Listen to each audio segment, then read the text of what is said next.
हाँ, आज डाइसैकेराइड की बात करेंगे अपन। डाइसैकेराइड और डाइसैकेराइड जो होते हैं, अपन ने कहा था कि डाइसैकेराइड वो कार्बोहाइड्रेट होते हैं जो हाइड्रोलाइसिस करने पर 2 यूनिट्स ऑफ क्या देते हैं, मोनोसैकेराइड के अपन को देते हैं, वो क्या कहलाते हैं, डाइसैकेराइड कहलाते हैं।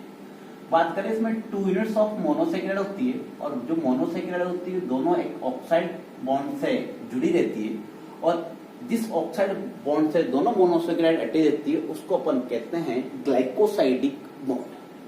ठीक है, तो डाइसैकेराइड कौन कौन सी है उसके बारे में बात करते हैं। पहली डाइसैकेराइड लेते हैं अपन सुक्रोज। सुक्रोज डाइसैकेराइड है, इसका जनरल फॉर्मूले की बात करें तो C12H22O11 होता है। सुक्रोज एक डेक्स्ट्रोरोटेटरी शुगर है, इस कारण मैं इसके साइन लगा रहा हूं प्लस। ठीक है, कहा जाता है कि सुक्रोज जो है इसका अगर अपन हाइड्रोलाइसिस कराते हैं, सुक्रोज का hydrolysis in the presence of acid हो सकता है अपने पास, और in the presence of diastase enzyme की भी हो सकता है। जैसे ही डाइसैकेराइड है हाइड्रोलाइसिस हो रहा है तो 2 मोनोसैकेराइड बनेगी, ये C6H12O6 एक मोनोसैकेराइड और C6H12O6 दूसरी मोनोसैकेराइड। एक जो मोनोसैकेराइड होती है वो अपने पास ग्लूकोज होती है, और दूसरी जो मोनोसैकेराइड बनती है वो अपने पास क्या बनती है, फ्रक्टोज बनती है। तो डाइसैकेराइड वो होते हैं जो हाइड्रोलाइसिस करने पर क्या देते हैं, 2 मोनोसैकेराइड, यहाँ सुक्रोज का हाइड्रोलाइसिस हुआ और ग्लूकोज दिया और क्या दिया इसने, फ्रक्टोज दिया। खास बात एक इसके हाइड्रोलाइसिस की कि कहा जाता है कि सुक्रोज जो है वो डेक्स्ट्रोरोटेटरी है, और इसके हाइड्रोलाइसिस जो प्रोडक्ट बनता है ग्लूकोज फ्रक्टोज, उनमें से ग्लूकोज जो होता है वो डेक्स्ट्रोरोटेटरी होता है, जबकि फ्रुक्टोज जो होता है लियोरोटेटरी होता है। और कहा जाता है कि फ्रक्टोज के लियो रोटेशन की जो वैल्यू होती है वो ग्लूकोज के डेक्स्ट्रो रोटेशन से क्या होती है, ज्यादा होती है। इस कारण ये जो हाइड्रोलाइसिस मिक्सचर है ये लियो रोटेटरी होता है, और इसी चीज को अपन कहते हैं इन्वर्जन ऑफ कैन शुगर, यानी कि कैन शुगर जो थी वो डेक्स्ट्रो रोटेटरी थी, लेकिन उसका जो हाइड्रोलाइसिस प्रोडक्ट है वो क्या होगा, लियो रोटेटरी होगा। तो ये बात थी इसके हाइड्रोलाइसिस की, जो कि इन्वर्जन ऑफ कैन शुगर कहलाता है। सुक्रोज को कैन शुगर भी कहते हैं, और ये इन्वर्जन ऑफ कैन शुगर है।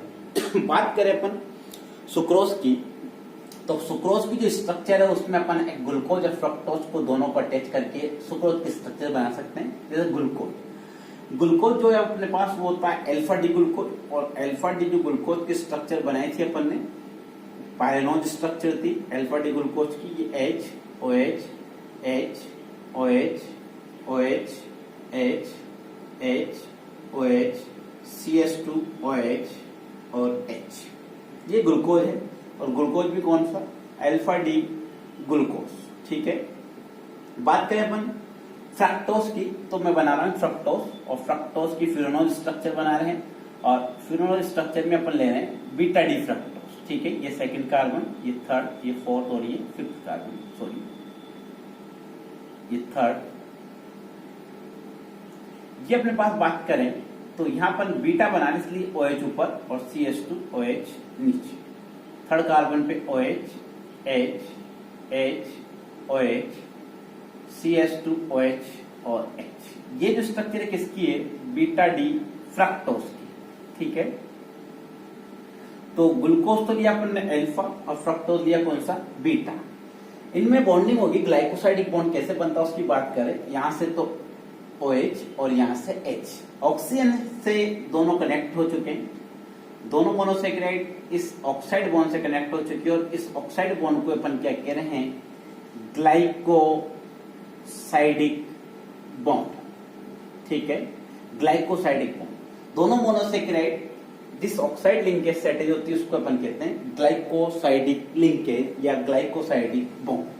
तो ये अपने पास स्ट्रक्चर किसकी बन गई, सुक्रोज की। ठीक है, इसका अपन हाइड्रोलाइसिस करते हैं तो अपन के पास क्या बन जाता है, ग्लूकोज और फ्रक्टोज। तो नेक्स्ट डाइसैकेराइड की बात करते हैं अपन। नेक्स्ट डाइसैकेराइड में जो अपने पास है वो है माल्टोस। ठीक है, माल्टोस है अपने पास, और माल्टोस के फार्मूले की बात करें तो माल्टोस का फार्मूला भी सुक्रोज की तरह क्या होता है, C12H22O11 होता है अपने पास। इसका हाइड्रोलाइसिस की बात करते हैं। इसका जैसे अपन हाइड्रोलाइसिस कराते हैं, in the presence of maltase और एसिड की प्रेजेंस में हो सकता है। अपने पास जो बनता है वो बनता है 2 unit of monosaccharide. 2 unit of monosaccharide बन गए अपने पास। है क्या, दोनों मोनोसेकेराइड कौन सी होगी, तो एक तो है अपने पास ग्लूकोज और दूसरी जो है वो भी कौन सी बनेगी, ग्लूकोज। तो माल्टोज का यदि अपन हाइड्रोलाइसिस कराते हैं तो 2 यूनिट्स ऑफ ग्लूकोज के अपने पास क्या होते हैं, बन जाता है। बात करें स्ट्रक्चर के इसकी तो ग्लूकोज मॉलिक्यूल को अपन अटैच करते हैं तो अपने पास माल्टोज बन सकता है। तो ग्लूकोज लेते हैं, ग्लूकोज जो ले रहे हैं अपन ले रहे हैं अल्फा डी ग्लूकोज। ये अपने पास अल्फा डी ग्लूकोज की structure H OH H OH OH H H OH CH2 OH और H। अल्फा डी ग्लूकोज की कौन सी स्ट्रक्चर है, पायरोनल स्ट्रक्चर जो अपन ने देखी थी, अल्फा डी ग्लूकोज। दूसरा जो ग्लूकोज ले रहे हैं वो भी कौन सा ले रहे हैं अपन, अल्फा डी। ये अल्फा डी ग्लूकोज अपने पास हो गया H OH H OH OH H H OH CH2 OH और H। ग्लाइकोसाइडिक बॉन्ड बनेगा, लेकिन इस ग्लूकोज का फर्स्ट कार्बन और इस ग्लूकोज का फोर्थ कार्बन, ठीक है, 1 2 3 और ये 4, दोनों के बीच में ग्लाइकोसाइडिक बॉन्ड बनेगा। OH यहां से H यहां से, वो नया ऑक्साइड बॉन्ड बन गया अपने पास जिसको अपन ग्लाइकोसाइडिक बॉन्ड बोलते हैं। और ये बन गया अपने पास 1,4 ग्लाइकोसाइडिक बॉन्ड। तो ये ग्लूकोज और ये ग्लूकोज। अच्छा, एक खास बात कि सुक्रोज जो थी एक नॉन रिड्यूसिंग शुगर है, जबकि माल्टोज एक रिड्यूसिंग शुगर है। माल्टोज रिड्यूसिंग शुगर इसलिए है कि इसमें दोनों जो मोनोसेकेराइड है उनमें से एक का कार्बोनिल ग्रुप तो ग्लाइकोसाइडिक बॉन्ड बनाने में पार्टिसिपेट कर रहा है, लेकिन दूसरा जो मोनोसेकेराइड है उसका जो कार्बोनिल ग्रुप है वो क्या है, फ्री है। इस कारण ये कहलाती है रिड्यूसिंग शुगर। सुक्रोज में दोनों ही group carbonyl group glycosidic bond बनाने में इन्वॉल्व होते हैं, ग्लूकोज के फ्रक्टोज के वो फ्री नहीं होते। इस कारण सुक्रोज एक नॉन रिड्यूसिंग शुगर है, ठीक है। माल्टोज कौन सी होगी, रिड्यूसिंग शुगर। नेक्स्ट बात करते हैं अपन एक और डाइसेकेराइड की, और वो डाइसेकेराइड अपने पास है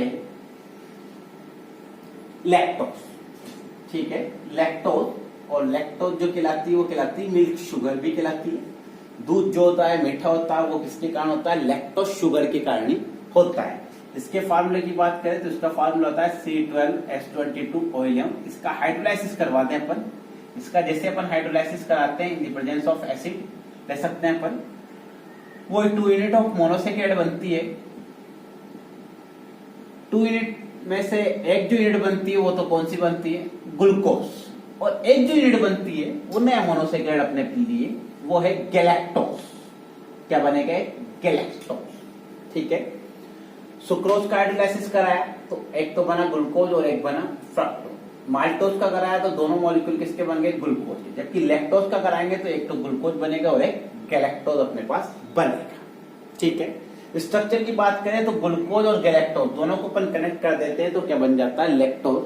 और लैक्टोज जब बनता है तो इसकी एक खास बात है, लेकिन इसमें जो ग्लूकोज लेंगे यहां तो अपन ने लिया था अल्फा डी ग्लूकोज, ठीक है, और बीटा डी फ्रक्टोज। यहाँ दोनों ही क्या थे, अल्फा। अब की बार जो दोनों आएंगे वो कौन से आएंगे, बीटा डी ग्लूकोज और बीटा डी गैलेक्टोज, इनको कनेक्ट करना पड़ेगा।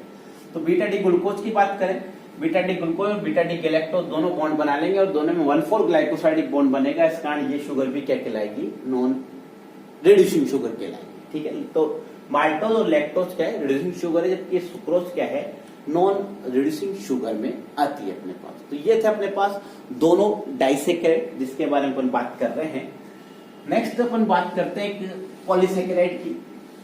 पॉलीसेकेराइड अपन ले सकते हैं